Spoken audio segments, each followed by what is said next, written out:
Hello again and welcome if you're new. We're going to go through a little bit of a garden update just to see how things are growing. This is how it's looking right now. Things are definitely coming in and things are growing. In this video, we're going to go ahead and do a bit more maintenance. We're going to get the tomatoes in the ground. And then we're also going to set up the drip irrigation just because these days are getting hotter. As you can see here, the plants that were in these cells, the lettuce plants, are all withered because it's just been so hot. I'm not going to bother replanting them. And then here you can start to see that these green beans and these different beans, they have been giving me beans, and these beans are delicious, but you can see the plants here are yellowing and they are struggling, and I do believe that it's just from the heat that we've been having. And as you'll see in a later update, I'm gonna have to decide whether or not I'm gonna pull these up. They are really damaged at this point. We did have a couple of really brutal storms that came through with winds that were really high. So there's a couple of things in this garden that did get damaged. And then also from the 90-degree days that feel hotter, they definitely did a number on these green beans, and so we'll go through that in a later update, but this was taken before all of that, so I hope you enjoy this video as we go through.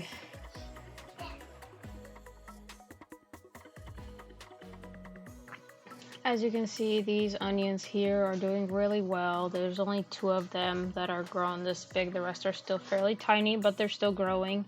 Our watermelon plants are coming in real strong now, and so is the cantaloupe.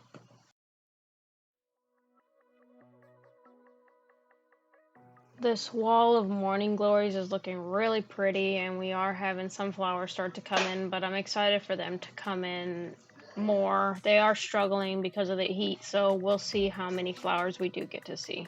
I will be fertilizing them soon so that we can get some more flowers, so we'll see how that goes. Most of the squash and zucchini plants here are starting to get really big. Some of them didn't grow so well, so I'm gonna have to see which ones grew really well so that I can focus on growing those next time. But something that I didn't notice at this point in the squash and zucchini that I just started noticing at this point was there was some kind of bugs growing on there on the zucchini plants. They're not here in this video, but I did notice them for a while before I took action. These are actually ladybugs here, but on the zucchini plants and the squash plants, we had an outbreak of squash bugs, and I'm gonna show you later how I dealt with that. But yeah, it got out of control. There was a ton of squash bugs that had tried to completely destroy these zucchini and squash plants. These sugar snap peas were kind of struggling. I just went through and started weaving all of the vine plants onto their trellis just so that they could stand up better. I did go through the morning glories also and clean those up. But moving on, we're gonna get into some maintenance that I started to do here, and we're gonna get into planting some tomatoes. Okay, but first, let me show you this cucumber bed because it is amazing. I love this cucumber bed so much, and we even got to harvest our very first cucumber out of it. I am so excited.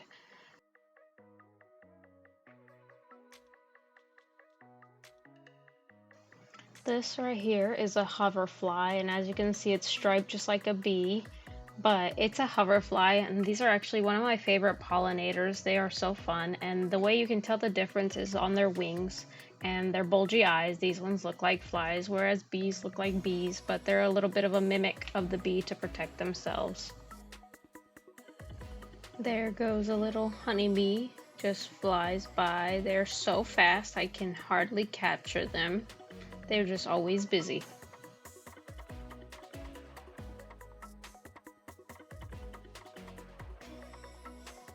These cucumber looking flowers are the female plants and the other ones are the male plants, and that's how the cucumbers are born. When the pollinators come through and they grab the pollen from the male plants, they'll put them on the female plants that look like little mini cucumbers.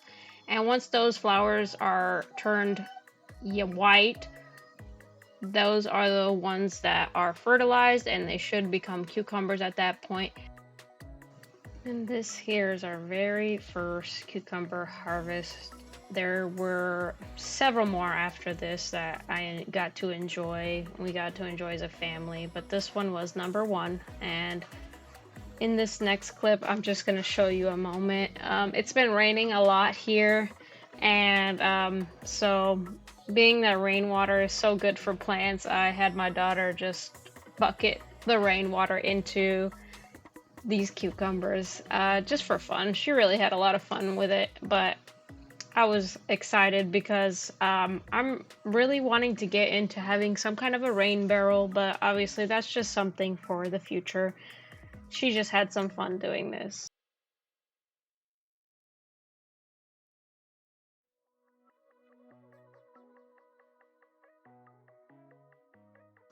All right, now we're gonna get into the garden. Starting off, my first task here was dealing with this same old issue of cleaning up the dirt because my dog had dug it out, and I haven't dealt with this herb bed yet because I just don't really know what I want to accomplish here with it. I want to get some kind of something going on around it. But the problem is that this is right in the front of the garden, so I want it to look nice also. So I'm just trying to figure out what would be a bit of a barrier and what would also look nice. I did have some of the lemon basil and the sweet basil plants germinate here in this bed, and that's what I was smelling are the lemon basil and the sweet basil in here. It just smells so good.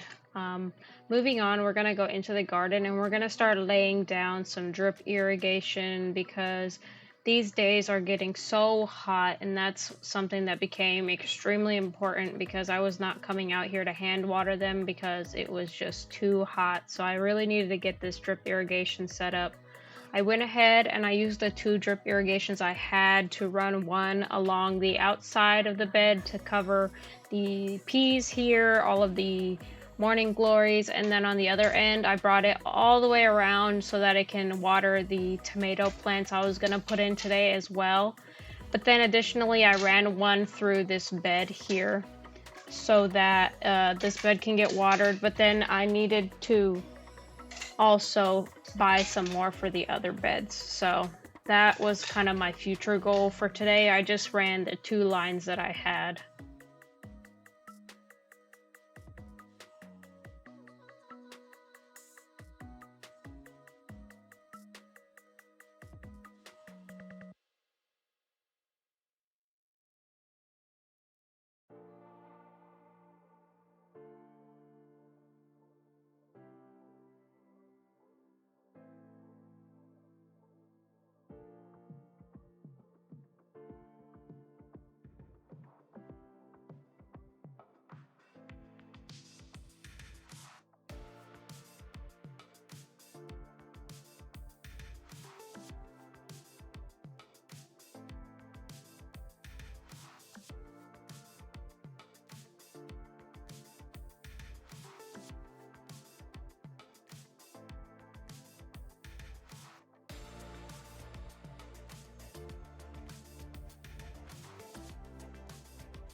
Right here is where I'm going to be planting the tomato plants today and putting them in the ground. So I went ahead and I ran the line all the way through to this side.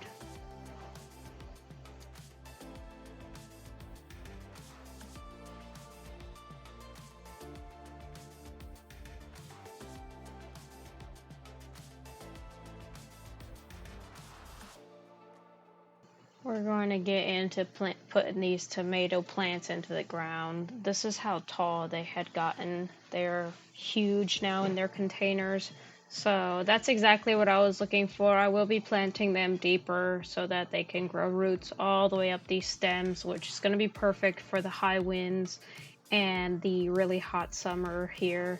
So I'm gonna go ahead and dig up some holes here where I designated for them and then place them in the ground.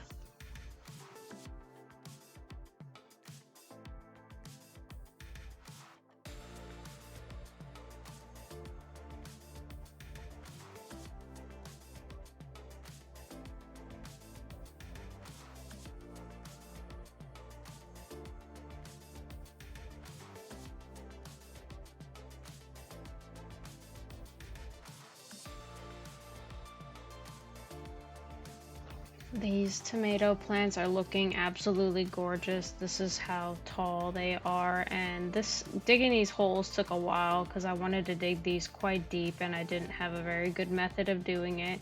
I did end up getting a big old blister on my hand for not wearing a glove, but that's okay. Something that's really amazing, which I point out right here, is there is some giant worms here, and they are just beautiful.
As you can imagine, this took a really long time, and my daughter really wanted a worm, so I went ahead and I gave her a worm to go look at, and I completed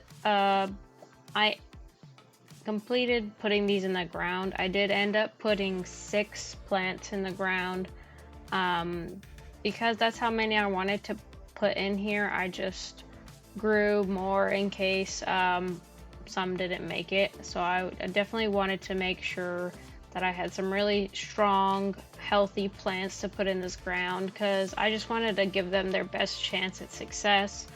This ground, it's iffy in the fact that it doesn't drain very well, and it kind of has some, whenever it gets really hot, it kind of dries out because it's more clay-like. So I wanted to make sure I gave them their best chance inside the container before putting them in the ground for a little bit of harsher conditions. But they were raised outside, so I didn't have to acclimate them to the temperature. So they were really happy in their container, and now they are still running really well in the ground.